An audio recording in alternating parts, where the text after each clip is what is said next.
Lucky Lefty podcast. Happy Friday to everyone. This is our prediction show. So we'll get Malik's three keys. We'll get his clean sheet, his scripted start to the game offensively for Notre Dame.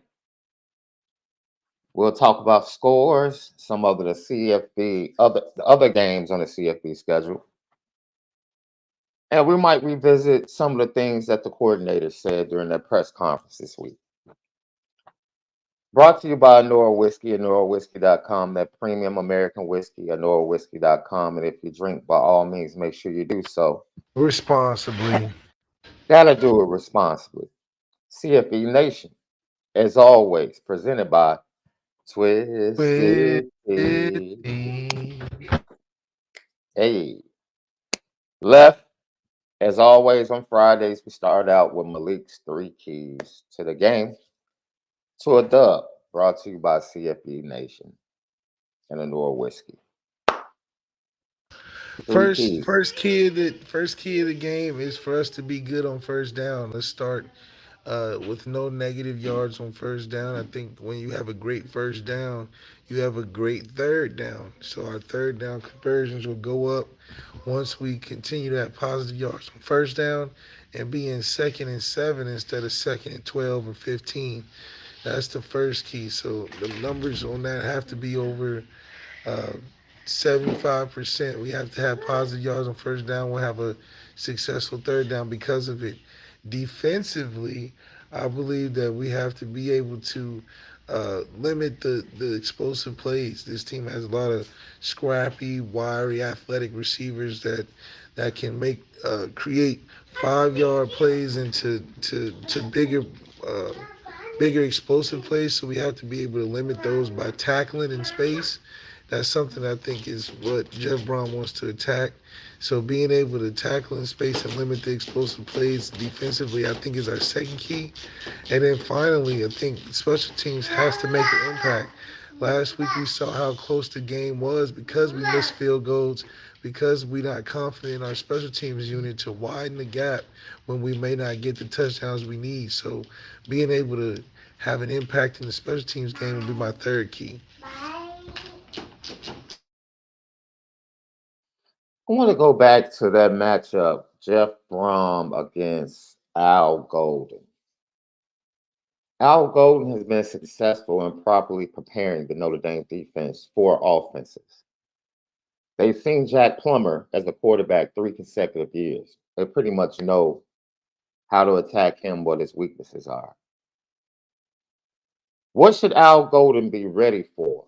Because you said this game is similar to the Central Michigan game when you have a great offensive mind that is going to find a way early to attack the Notre Dame defense. What should that defense look out for? Yeah, well, you're gonna look out for a lot of throwing the ball on the outside, trying to get the receivers in space, and then once they stretch us horizontally, try to hit us with some vertical run game. I think the run game they're not going to shy away from. They're going to try to run some inside to get us sucked in with our safeties and try to hit us on the outside, try to get the favorable one-on-one matchups because we blitz a good amount of times. They believe they can win on the outside doing that. But with us having, I think, a pretty much complete defense where it's not like um, glaring weaknesses in our defense. I think they do want to continue to be who they are, where they're just find explosive plays and run the football in spots where they feel like they can run the football. We just have to be able to blitz the gaps we're supposed to, not blitz out of gap and then give up major runs like late in the game last week. Louisville does sport the leading rusher in the ACC. They run the ball 54% of the time. This might be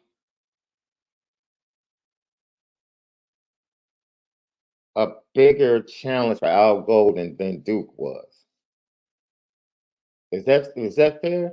Because the more I look at that Duke offense, they don't have the horses. They don't have the same explosive players. And Yeah, I just mean, let them Louisville has more of the respond. athletes at the skill Yeah, positions than Duke, I think, has, um, which I think will play a factor in just the one-on-one matchups being a little tougher than last week. But still, they're not the complete athletes that we are. So, it's just a matter of, losing 2 reps as opposed to losing 3 reps against Louisville out of 10. It's manageable, but I do think that we need to be able to be ultra aggressive against a team that, if hangs around long enough, can be a similar situation to last week. it's very interesting when you talk about it because I would think that Al Golden would try to shut down, would try to place the game on the shoulders of Black Jack Plummer and it stopped the run game, make them one dimensional. But at the same time, Notre Dame has played a lot of man, and that's because they trust Cam Hart and Benji. With the three receivers that they have, are you doing the same thing, or do you think they go more zone to stop the big plays against Louisville? Al Golden's going to Al Golden. So he's going to continue to blitz and play man probably more than we probably feel comfortable with, but that's how he plays defense. And I think that that's what teams have to scheme against. It's just a matter of, can you execute against it? And then we throw our wrinkles in there with some coverage disguises that we got Riley Leonard with. But that's just pretty much who we are as a defense. I think that Al Golden has put the challenge on those secondary players and Cam Harden, Ben Morrison to take that one-on-one, man-to-man responsibility week to week. It's just something that, we feel comfortable. We'll win more one-on-ones than they would in a week-to-week basis. Yeah. Lucky Lefty podcast. Let's revisit what Al Golden had to say when he was talking about the challenge against the Cardinals. How we're playing, the only thing that matters is how we play today, how we practice today, how we prepare today, and the challenges just keep coming. So we got another challenge this week, a dynamic offense. I think they're scoring 37 a game. Can run the ball. Obviously, a veteran quarterback, got skilled guys that can move it on the perimeter. So it's a great challenge for us. Yeah, he's absolutely right. They can move it on the perimeter. They're wiry, athletic guys. Got a little speed to them if you let them get a head start, but they're small. So being physical and tackling on the first point of contact and not letting them dance around and run around us is going to make our day a lot easier defensively. Offensively, we just have to continue to press on the things that we're good at, but stay aggressive. They're desperate for explosive plays. It would be nice for us to be desperate for explosive plays where we're like, man, Sam's just forcing a little bit more today. Well, that can do a good dose of justice for our offense that's lacking that vertical threat. So it'll be important for us to continue to try to find ways to do that offensively to help our defense out. No defense is good when you're on the field for 90 plays at a time, regardless of how good your defense is. So it's a complementary type of football game with a balanced team that, tends to run the football, but our success in running and stopping the run definitely relies on being able to produce offensively to keep their offense, Louisville's, on their toes where they can't run the football. We got to play from that lead, and that's something that will be critical in a game like this. Defensively, let's remember that Jordan Botello, because of the targeting in the second half against Duke, will be out for the first half of this game. That means Tua Lamaka and Josh Burnham will be heavily relied upon That's at the right. Bible position early in this game. So we'll see. Notre Dame, really, the defense has been a surprise all year. I think the one thing, they give up 124 yards per game on the ground left. And knowing Jeff Brom, I'm sure he's trying to devise a way to get that Louisville run game going. Yeah. Yeah, Ah, yeah, that'll open up everything else. That's for sure. yeah. Now it's time for the clean sheet brought to you by Onora Whiskey. OC Leak. What should Jared Parker and Notre Dame do offensively to start this game? I talked a little bit about it earlier, but Jared Parker and this offense should definitely take advantage of the fact that we have size on the outside. Plus, we have size with our tight ends. We had a lot of success last week going to them. I don't think it changes much this week. So Mitchell Evans, get him involved early. That seems to be Sam's comfort blanket. And then stemming from that, try more deep shots down the field. Get Tobias active on those post routes, those go routes. And obviously, don't forget about your playmakers with Rico Flores and Chris Tyree running down the seam. It's just more of getting a more version of that, running Aldrich early and often with a Jeremiah Love combination. I think you just rock with that the first half. Let those two rock out the first half. Be more of a community once we get up by a lot of points. But Aldrich and Jeremiah Love in the run game mixed with Sam looking to have a 300 plus yard passing game, 4 touchdowns, two by the running backs. And that should be how our offense rolls, I think, for going into this game. Left, you said something there that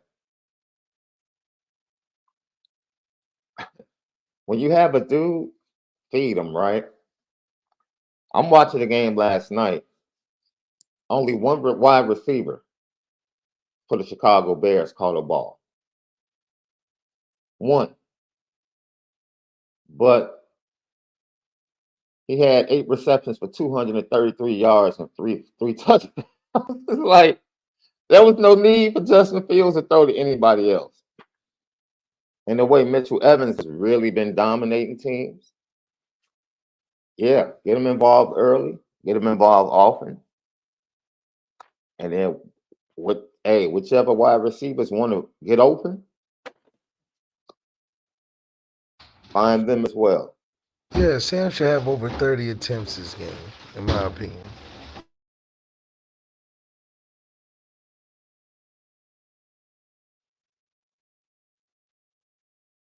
30 attempts is not bad.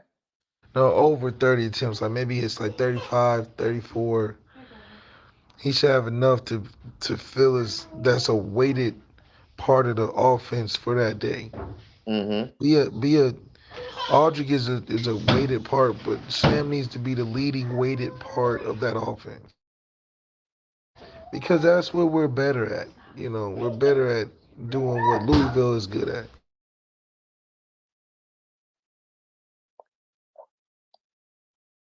Your boy just got traded to the Miami Dolphins.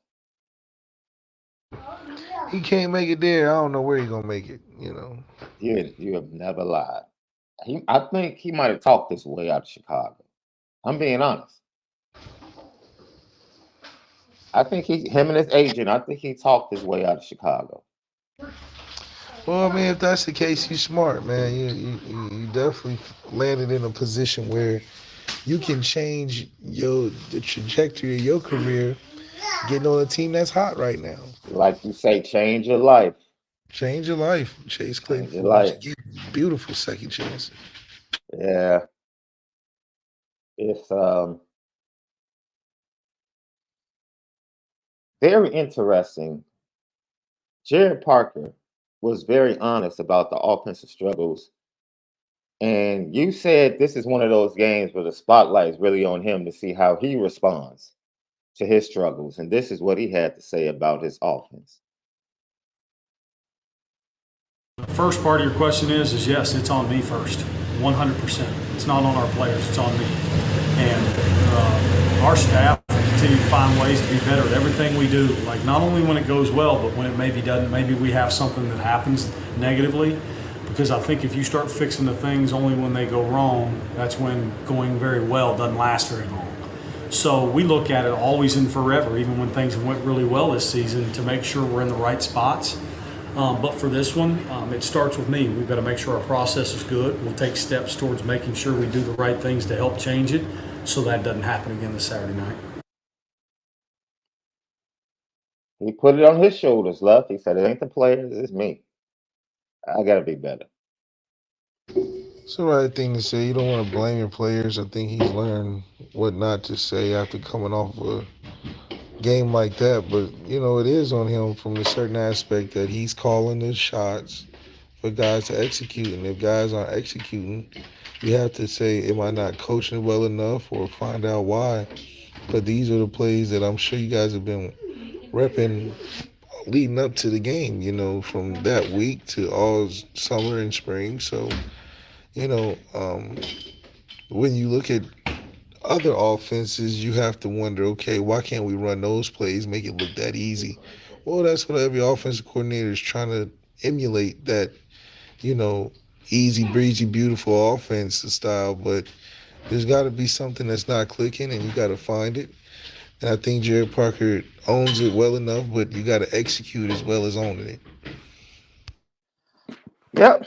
Lucky Lefty podcast. So now, ladies and gentlemen, it's time to go down the advantages. Who has the advantage in this matchup? Louisville or Notre Dame? Let's start with the coaching. Who do you give the edge to? Well, I like to say it's us. I think we've accomplished greater feats with our coaching staff than Louisville has been faced with so far. I like Louisville's offensive strat coaching a little bit better, but I think as a team, we definitely have a better coaching staff. I would say so. Jeff Brom, if you just had him one on one with Marcus Freeman, I could see people leaning towards Jeff Brom. But however, the entirety of the coaching staff, it goes back to what I said last week, Left. People want to say just because the game was close that Mike Elko outcoached Marcus Freeman. And I'm like, nah, look at the entirety of the game. Yeah. That's not the case. If you want to call it a wash, then fine. But I think Marcus Freeman held up pretty good, except for that decision to go down at the 1 yard line. But quarterback, you would expect Notre Dame to have an Yeah, advantage in this matchup. we have the better quarterback. I think Jack Plummer's on his third team right now, trying to find some footing, but I think we're winning in that department for sure. Offensive line. It's us. Easy. Easy money. I think, they've also been faced with tougher challenges than, the average offensive line that's out there. And I think we've been able to stack up pretty well. So that's always going to be the major factor in why we are in games and always in position to win games. Yeah, the offensive line for Louisville has struggled. Jack Plummer was sacked 6 times by Notre Dame last year at Cal or against Cal, and I think Notre Dame will probably get 2 to 3 sacks this weekend. Oh yeah, we'll rack up some numbers this weekend. Yeah, yeah. So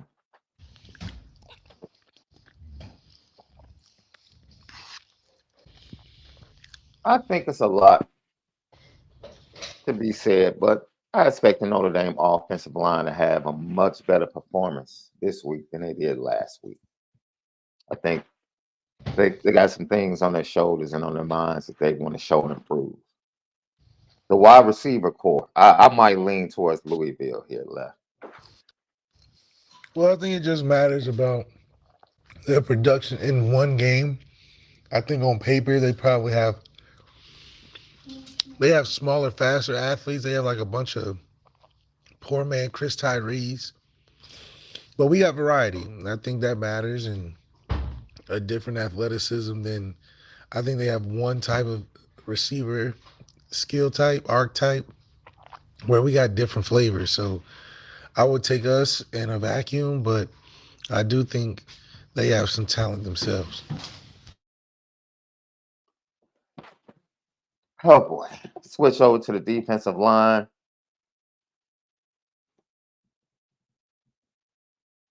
the defensive line they have a couple of transfers that can't get after the quarterback, but I think their stand-up pass rushers are pretty much neutralized by the tackles.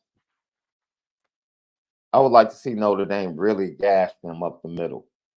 The linebacker play is okay. It's nowhere near North Carolina State, nowhere near Duke, in my opinion. So we'll see how they attack them, but I give the edge to Notre Dame on the defensive line. What about you? Yeah, well, I think the defensive line is going to use a lot of strategy of trying to move the defensive line, slant them and stun them. Hmm. Worked against us last week a little bit, bring some extra pressure, disguise some blitzes. I think a team like Louisville is thinking more sellout to stop the run and make Sam Hartman beat you. I think it's something to still be tested on Sam Hartman's part in terms of his impact on the offense. Because other than that, they try to play it straight up, which I doubt. Then it's going to be a long day of object estimate right up the middle like we want.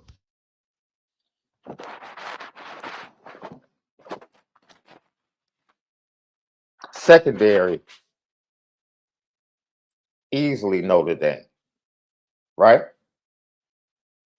Until somebody does something more to Marvin Harrison than what we did to him, I don't know how you take anybody else.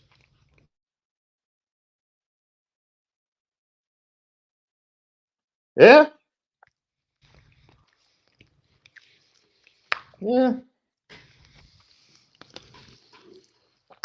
And that's winning some and losing some. We ain't like just shut him down, but, you know, we didn't make it easy.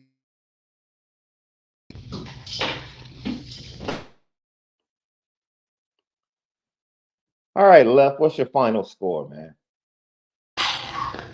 37-12, Notre Dame, we pull away in the fourth.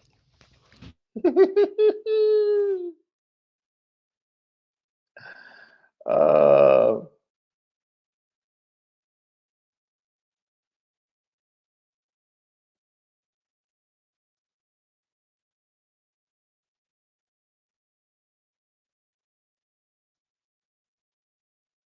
no, yeah, but Notre Dame still has a better secondary than Louisville.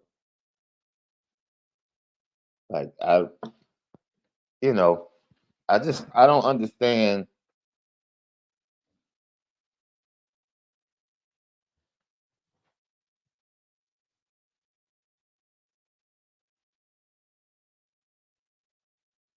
I think what I want to say, Left. I don't. I just I think Notre Dame's defense and their secondary has been very good this year. If you want to nitpick certain things, fine. People want to bang on DJ Brown for the drop interception against Ohio State. Up until that point, DJ Brown was having his best year ever at Notre Dame. Ever. Just go look at the early games. Xavier Watts has been consistent. Certain things you can ask of Ramon Henderson to be better at.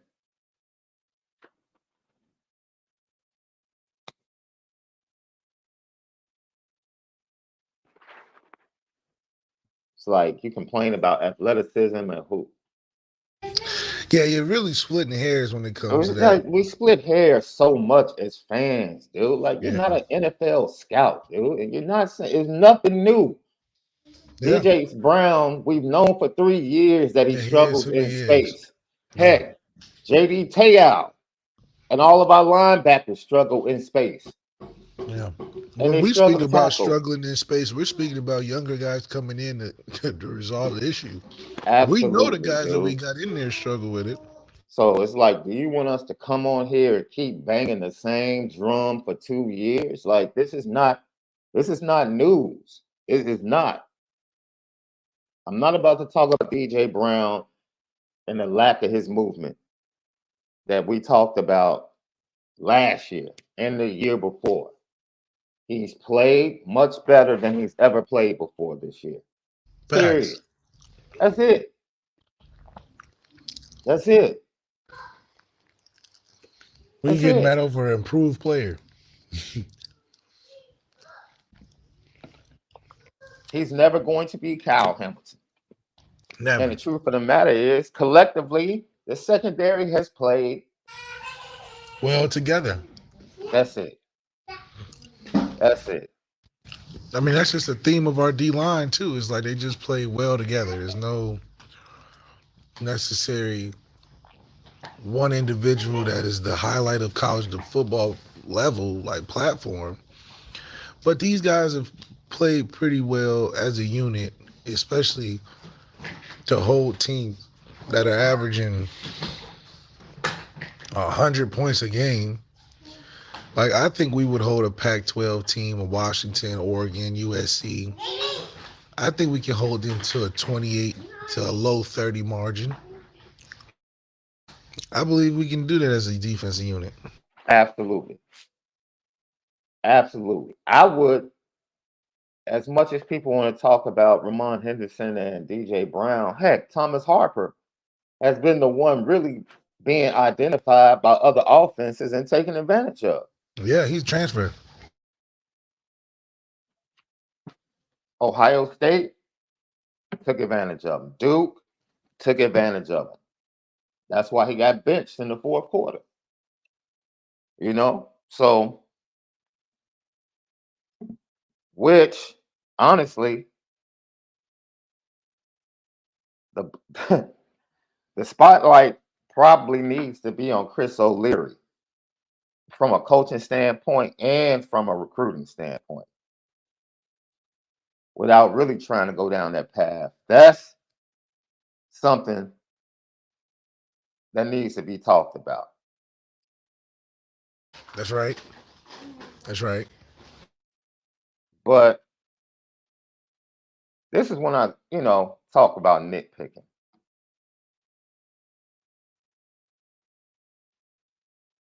Show me, like, we complain about Brown and Henderson. Show me a team in college football that has two great safeties. Yeah, definitely can't. I'll wait. Yeah. I'll wait. You might find one. Mike. Maybe. Usually you can depend on Georgia. Their safety struggle Oh, yeah. in pass coverage. So once again, like you said, Oklahoma maybe. It's rare. I think Oklahoma has, let me tell you something, boy. Coach McCullough's son, hey, he's a dude for Oklahoma at safety. He's nice. Yeah, he's nice. He's nice. I can't wait to watch him against Texas. Because watching him against that's Cincinnati, the stage to prove it. That's for sure. Yeah, he's nice. He's definitely made a difference for that Oklahoma defense. And then the other kid that they have, that safety combination is probably one of the best I've seen. But other than that, teams aren't running around here with like super athletic safeties that are locking. Even Alabama safeties. Cool McKinstry suspect. Yeah. I mean, but these offenses are so complex. It's it's a little different out there. And Peyton Bowen, this is what I love. Peyton Bowen is starting to get more reps. But early on, I forget one of the first two games, some team was playing Oklahoma, and they saw Peyton Bowen on the field, and they went right at him. That's what Texas did to Caleb Downs at Alabama.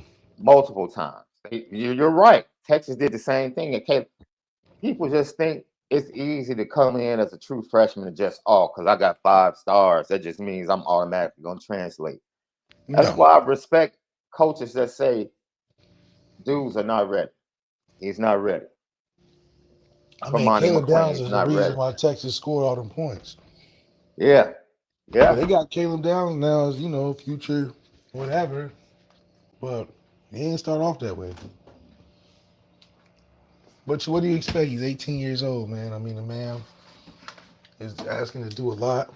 Starting at Alabama. So he gonna win some, he lose some, but he'll be better by the end of it. It's just rare to see Alabama vulnerable because usually he got guys ahead of him that are Yeah, about to go to the league as well. yeah. So look, man, too many complaints, bro. It's just too many complaints. I watched TCU go to the championship game with mid safety play. They had a decent cornerback, mid safety play. Mid safety play. Mid safety play. The safety play for Michigan last year. Mid. Questionable, right? Wasn't challenged until they No. got challenged. Georgia took advantage of Ohio State safeties all game. Ohio State took advantage of Georgia safeties all game. Okay. I just think it's an epidemic, bro. The safety position, most people that play safety weren't fast enough or athletic enough to play cornerback. Right. So if you're playing safety, you're probably there because you're not good enough to play the position you really want to play.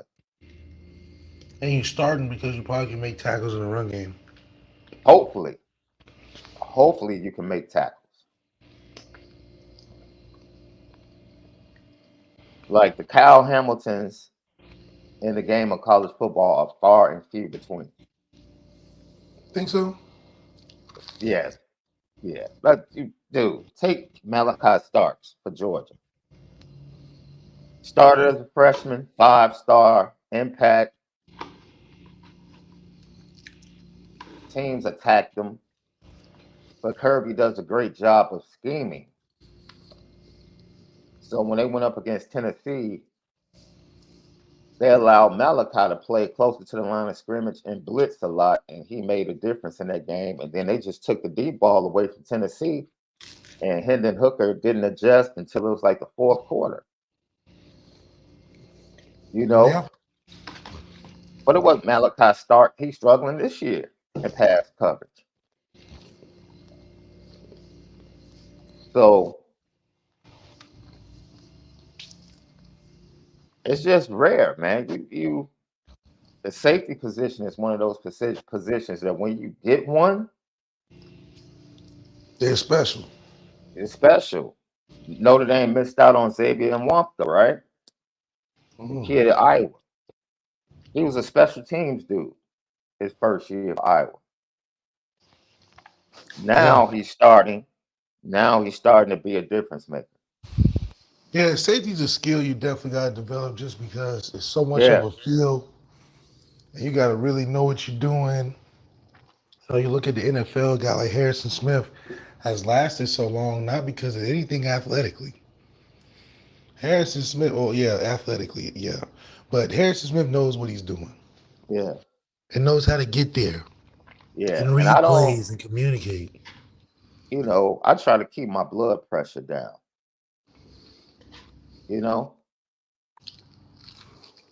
But I would never have respect for Peyton Bowen or his father. Ever. I don't care how good of a football player he is. He's a bad person, in my opinion. Called a man a bad person, Shaun? It's one thing to make a decision. It's one thing to lie multiple times to a coaching staff and fellow recruits. You're a bad person, bro. Because it's unnecessary. It's unnecessary to be on the call with the recruits and the coaches the night before saying, I'm locked in.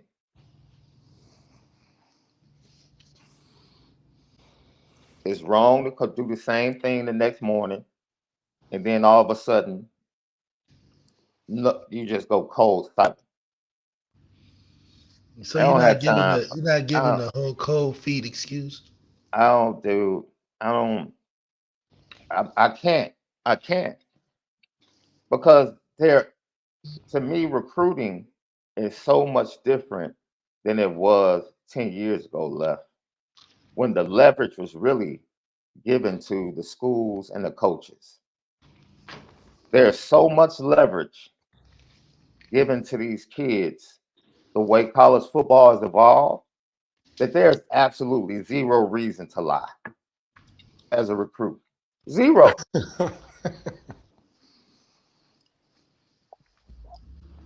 Lie for what? There's absolute zero reason to lie.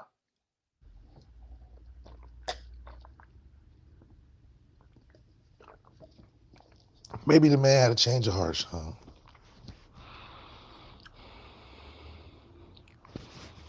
So would you, if you had a change of heart, if I wanted to divorce my wife, I'm not doing it via text. Yes, right. Okay then. Right. I Now don't I can't care. respect if you do it over text. Yeah. I care less about your decision, Not over text though. but I'm not gonna do it via text and then have somebody serve her in like the next 10 minutes with papers. Right? It's not the coach's fault. It's not the coach's fault. Now they learned their lesson this year in the recruiting class, and they've been able to read the room a lot better. Not blaming coaches for somebody being a bad person and just lying. I'm not doing that. You're not doing that. No. But we don't even have to, man, Chris O'Leary, we can go back the year before that and we can come to this year's class. Man, Peyton Bourne. I've said what I need to say about that dude. I'm trying to keep it GC. Because that's somebody's kid left. You know, I'm an adult. That's somebody's kid. Absolutely. So I'm trying to keep it GC. But I could care less about that kid in his college career. I'm cool with a Don Shula. I'm cool with a Don Shula. Now, what's the Don doing, man? We haven't heard him. He's not ready yet. Well, Huh? you know, he came off an injury Right. with his shoulder. So he's been on special teams, getting better. But you learn your lessons, right? They had to learn two lessons. They had to learn a lesson from Dante Moore, and they had to learn a lesson from Peyton. Yeah. I mean, Dante Moore is more. We have to close better. Peyton, I don't think we could have did anything about the Peyton thing. He just lied to Absolutely. him. We could have did more about Dante's situation, but it was, you know, some strings working behind the scenes on that one. Right. So I think it will be interesting to see the CJ Deuce Knight Kenny Minchie story develop. I think they're yeah. three capable guys. Well, we'll see. Hell, And Angeli try to stick around 3 more yeah, years. yeah. I see people bringing up Keon Keeley and Justin Scott. First of all, I'm not putting either one of them in the same. Peyton Bourne's in a totally different category. Keon Keeley was about as respectful of a decommitment as you can have. Yeah. Like the kid, you might not like the circumstances and the people around him, but the kid came to Notre Dame, had a conversation, asked Notre Dame to keep recruiting him while he looked at other schools, and Notre Dame made the decision to walk away. That's about as respectful as you can be. Yeah. The lesson to be learned from Justin Scott, which goes to the conversation we had yesterday, left. If you're not a program that kids can look and see, I'm going to the first round defensively, and I'm out of there in 3 years. You just might not get those kids.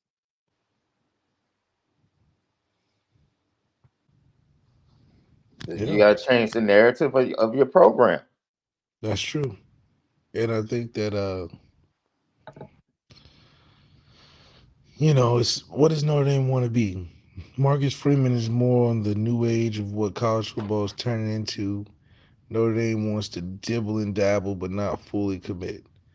You fully commit when you get the coaches that the guy is requiring and conquesting for. You do it by forming a stronger, more open, transparent NIL for the players and not all these backward deals you don't know about. Committing to the recruiting aspect of what it takes to recruit some of these kids. These are the things that Notre Dame is halfway in, halfway out. With a guy But like you, Marcus Freeman, it's hard to operate like that because he's all the way yeah, on one side. yeah, So he's got to face more obstacles dealing with his home team yeah. than anything, outside of, what he has to do for his job. So I think it does make it tough because Notre Dame, like we always talk about, they decide not to win a national championship. Because if they wanted to do it like they do this business school or any of these structures on campus they want to get done or any type of deal to get some more areas South Bend, it's no problem. I mean, take. I don't know if you saw this. The Utah Crimson Collective, which is a nonprofit group connected to the Utah football program, gave free trucks to 85 scholarship players. And everybody that's a scholarship player has transportation as long as they're at Utah. They have 85 leased trucks for all the players That's on better than a Utah. bike. You know what I mean? It's a creative way that a collective connected to Utah football came up with to say, hey, we love you guys. And those are the things that it takes. One, you get an opportunity where you can control the deal. You know what I mean? It's like, yeah, we give you the Oprah, everybody get a car experience, Hmm. but it's still leased under Utah's cars. It's no different than just having a lot full of leased out enterprise cars, but it's through the football program. So now every year you passing down the car till you get an upgrade. You know what I mean? That kind of thing, which is a great idea. So now it's not just, oh, this one player's got this deal like CJ Stroud where he's leasing out Lamborghinis every other week. This is more of a school team oriented good way of doing it. And Notre Dame could have been did something like that. Could have been, they at least give us little scooters. Team scooters. They got the I'm sorry, they actually have the team scooters. I don't know if that was an NIL thing or they tried to step it up, but still. Team golf carts. 85 golf carts rolling around campus. But there's something that Notre Dame could easily do under the brand that makes them who they are. Maybe they give us a bunch of trust funds. After 4 years at Notre Dame, you get $100,000 or something, or you get what the value of your scholarship is worth. 250,000 trust fund. You go here, you got to graduate to get it on some Tariq and Ghost. Mm. But I would there's, say the there's all these average, stipulations, though. You can't be under X, GPA, and you know how Notre Dame gonna put all those incentives in there. yeah, They gonna put a bunch of incentives in there, but if you get through all these incentives, you get your pot of gold at the end. That's how you recruit. That's the real pot of gold. 4 for 40. How about this? We give you 250,000. That's the pot of gold at the end of the scholarship. yeah, If you graduate, and get us this championship, whatever. If you don't graduate, you get in trouble. You don't get the pot of gold at the end. It's better than sending these little silly little letters and stuff. Get you 250,000 in gold bricks. 4 years, you graduate, get your gold bricks as your graduation present. That's Notre Dame NIL. I think I that's don't know. I have to go see. I'm going to assume that these trucks are valued anywhere from 45 to 50,000 a piece. they're Term- leased out though, so you know. I'm just saying that's a value of 3.825 million Mm, that collective pretty much decided to invest. that's not bad if it's a collective. I'm just saying. Lucky Lefty podcast. My score left Notre Dame 28, Louisville 17. Mm, Notre Dame 28, Louisville 17. damn. Either way, Notre Dame gets back on track. You That's don't the got it prediction finished. show. You know what time it is, left.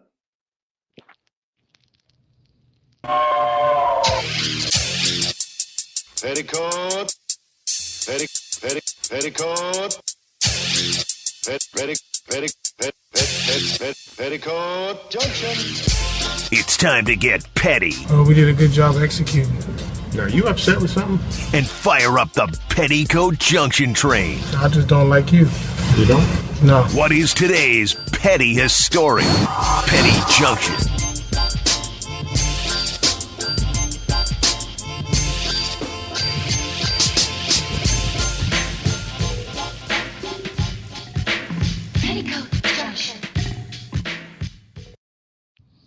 Pettiest stories of the day. I got one. Shaun, I'm putting you on the petty train. 28-17, really? How we gonna get back on track? Winning the Yeah. game 28-17. It's better than 14 and what you did last week. See, I'm not see I want the 40 feet. You have to build back up. So Oh, if you okay. get 28 Okay. this week, now I'm expecting 40 some plus USC. Okay. See, it's the ascension. So we not See, a I'm volatile. putting the right thing in the atmosphere. See, I don't want 40 against Louisville and then we back in the teams against USC. Oh, okay, yeah, true. Yeah, I don't true. want that. That's not impressing me. You want to get that slow climb. You don't want to hit the peak Exactly. yet. Yeah, okay. Okay, so we So don't see that's the problem with some people, man. They try to tell you what your interpretation of better is. You can't tell me what my interpretation of getting back on the tracks is. That's right. Like I said, it's like a bad breakup. The first time you go out, you feel awkward. Each time you go out, you start to feel a little bit better. Our defense not awkward though. That's Our why I defense said it. not awkward. They gonna give up in the team. They give up in the teams. Be in the teams. It might be a late touchdown that gets it to 17. Okay, because we up by us. It's game over. So you know. Absolutely. So 28 points to me is it not an improvement over the previous two games? I just want Jared Parker to take the shackles off himself, man. Give me 28 against Louisville, and I'll take the 40 against USC. Thank you. Yeah, that's a good climb. Thank you. Just like you, they dropped, they have to go back up. And also, what's up with the Bears? I told you yesterday the Bears are gonna pull this one out because Sam Howell's not good either. Nobody's just talking about it. Look, I just want to say this. I'm putting Matt Eberflus and the Bears coaching staff on the petty train. Because gosh darn it, because I got to get out of here. Gosh darn it, you're messing up the Bears having the number 1 and 2 pick in the draft. Stop this foolishness. No more winning. No more. Stop this. Go back to being horrible. Wait a minute. You Justin Fields got to play well. Do you understand? Rest in peace to Dick Buckus. The last time the Bears had 2 of the top 5 picks in a draft, do you know who they ended up with? I'm serious, Left. Do you know who they ended up with? Who they end up with? Gale Sayers and Dick Buckus. 2 Hall of Famers. Look here, man. Front office, y'all got an opportunity to control the NFL draft. again. To draft 2 Hall of Famers in the top 5 picks. Absolutely. Don't mess this up. Don't you mess this up. You can get the next man. You can honor Dick Buckus and his passing by getting the next Gale Sayre Dick Buckus combination for the Bears. That's right. Don't mess this up. And Starbucks on the petty train for having that brand new apple croissant. It's the devil. Oh, it's good. Yes. And I'm going to get it again today. LL fans, we love y'all, man. I'm headed down. That's right. That's right. I'm going to get one now, too. But then I got to do another show. Lucky Podcast. Make sure you spend it different.